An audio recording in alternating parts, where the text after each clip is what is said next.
We have another Senate winner to tell you about, and that is that Tom Harkin, the Democrat, has won re-election to the U.S. Senate from the state of Iowa. There it is. He defeated Republican Congressman Jim Ross Lightfoot. Now to another Senate race in the state of North Carolina. The loser, former Charlotte Mayor Harvey Gantt, is talking to his supporters. Let's listen. You're in the forefront for change, too. And even though we didn't get the result that we wanted tonight, and for me it's a second time, I love America because it's the land of second and third chances. And what's important, I want you young people to feel good about this country and to feel good about the efforts that you can put forward, and to know that struggle and perseverance will in the long run pay off. That you can find your dreams if you work hard and you put in the time, put forth the effort. I love you. I love you. And I don't mind telling you that it's painful. It hurts not to win. But I consider it an honor to live in this wonderful country and to have met so many of you who really care.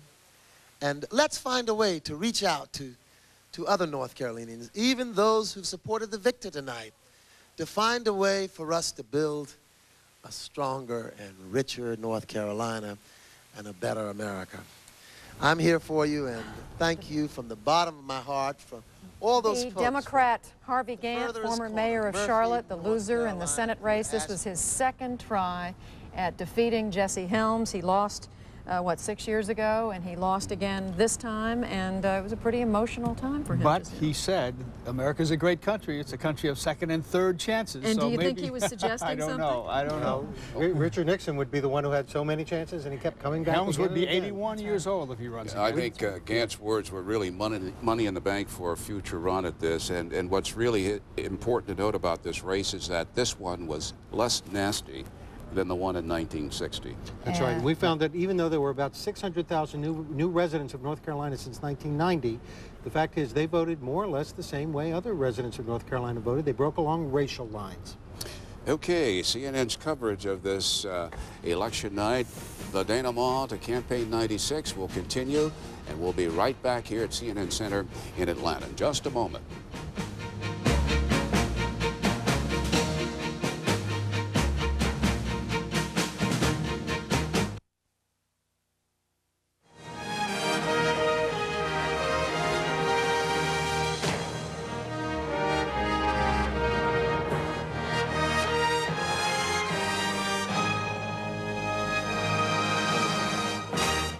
CNN coverage of Election 96. Live from CNN Center, here are Judy Woodruff, Bernard Shaw, Bill Schneider, and Ken Bodie. Well, amidst all the political news that we are reporting tonight, we do have some serious news to tell you about, and that is a car accident that the governor of Mississippi, Kirk Fordyce, was in a little bit earlier tonight. He was driving a sport utility vehicle on an interstate near Jackson, Mississippi, when the car turned over. It was caught on fire. He was pulled from a burning wreckage. He was unconscious, and he's since been taken to a hospital and is reported in serious condition. Kirk Fordyce is 62 years old. He was strapped in with a seat belt and an airbag and had to be literally cut out of the car in order to be taken to the hospital. Fractured ribs, a collapsed left lung, lacerations, and more. So we'll be watching for the condition of Governor Fordyce throughout this evening. Bernie. 96 minutes ago, the networks declared that President Clinton had won re-election. The polls do not close in California for another 22 minutes. Our Jennifer Arthur has been tracking this story and the resonance it's created within California. Jennifer is in Santa Monica. That's right, Bernie. There are some key congressional races going on here. We talked with a lot of voters here in the last few minutes of polling in California. But the question really is, with the presidential race already called, is that fair to West Coast voters? Voters in the West fall into three main categories. First, there are those vehemently opposed to the networks declaring early that a presidential candidate has beaten the other candidate. I think the East Coast journalists and people like that, they need to just really think about the fact that we go out here and vote. They encourage you to vote, but yet and still when we come home from work, we get off of work 5, 6 o'clock. By the time we get ready to go vote, they've already called it. What's the point at that point? I think it's irresponsible, and I think it's not only that, it's discourteous. I don't think it's right because it would influence others to not vote or vote a different way, and that's just not the American way as far as I'm concerned. But I actually turned it on before I came here, and they were already starting to call some of the races, and I think that it affects people. And people then stay home, and that's not a good thing. We need people to vote. Then there are those West Coast voters who choose to insulate themselves by simply not listening. I wasn't listening to the radio purposely on the way in, so I have no idea how it's going now. I should have been working till 6 o'clock, and I knocked off work early just so my vote, I could feel like it counted for something, so it at least get counted before they were wrapping up on the East Coast. Most of the voters we talked with said the network calls on presidential races won't discourage their participation in the electoral process. No, I've been at work all day. I haven't heard anything, but yes, I did vote this morning. And then there are those who listen to the early calls. I like it. It's okay with me. I like to get a gauging as to what's going on. I think that's okay. Now, in the past commercial break, we did get a chance to talk with some of the voters that are voting here in the last 20 minutes of polling in California. And here's the breakdown. 2 said that they heard the call. It didn't matter to them. It didn't change who they're going to vote for. 6 told us that they were at work or otherwise did not hear the call, so they just went on ahead and voted anyway. And then one person was, in fact, angry. She heard the call. She said she turned off the television set because, in her words, it just isn't fair. She came to vote anyway. Back to you on the National Desk.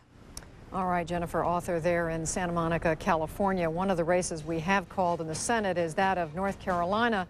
The incumbent Republican Senator Jesse Helms, the winner, as you can see, 53% to 47%, Harvey Gantt. Let's go to Helms' headquarters in Raleigh, where the senator is responding to the cheers of his supporters, and he has a few words to say.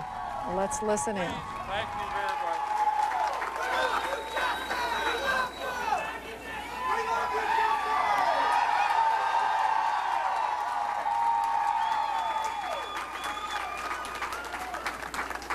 All right.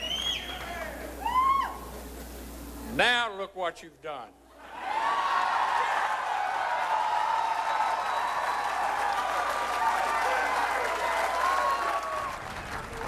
CNN at 20 minutes before 11 p.m. Eastern Time is going to the South now in declaring the state of Mississippi has been won by Republican challenger Bob Dole. Put Mississippi in the Republican column as Jesse Helms in Raleigh talks at his victory rally tonight. Dot looked at me with great concern, and she said, they're saying 12 more years.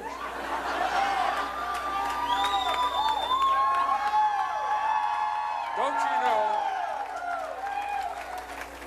I can hear it now. I can hear it now, the gnashing of teeth in the editorial department of the Charlotte Observer, the Raleigh News Observer, the Greensboro Daily News, the Winston-Salem Journal, and I saw Dan Rather trying to avoid announcing who was the winner in North Carolina.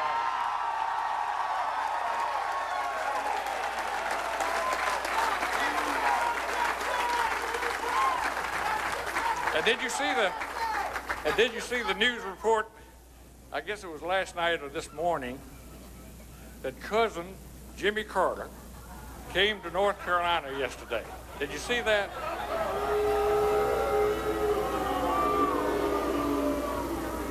And he claimed kinship. He said he was my cousin. Not so fast, Jimmy. 75-year-old Jesse Helms celebrating with his supporters his win in the North Carolina Senate race. Let's travel several hundred miles north to the state of Massachusetts, where John Kerry, the incumbent senator, has been reelected. Democrat reelected in Massachusetts. John Kerry defeating the governor of Massachusetts, the Republican William Weld, who had hoped to unseat him. Let's listen to John Kerry.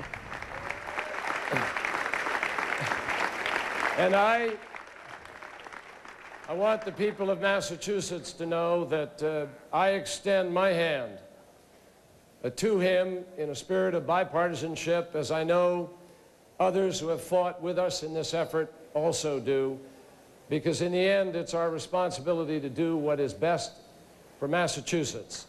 And we will build on that, and we will do that.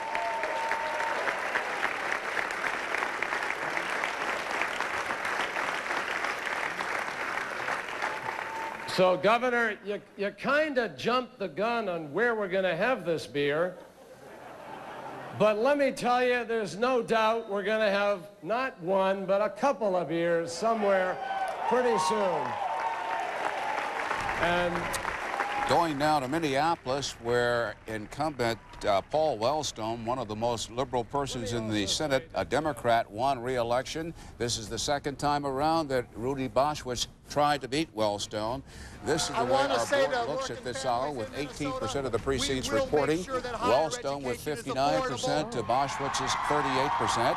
And here he is now, tired but happy. I want to say to all of Minnesota, we must, we will continue to do everything we can, all of us together, to reduce the violence, too much violence in homes and schools and in communities. I want to say to Minnesotans, I believe that it's just wrong that people should go without health care. We must have universal health care coverage. But if we can't... From the Wellstone headquarters to Ross Perot in Dallas, Texas, the man who came in third in 1992 is talking to his supporters there in Dallas.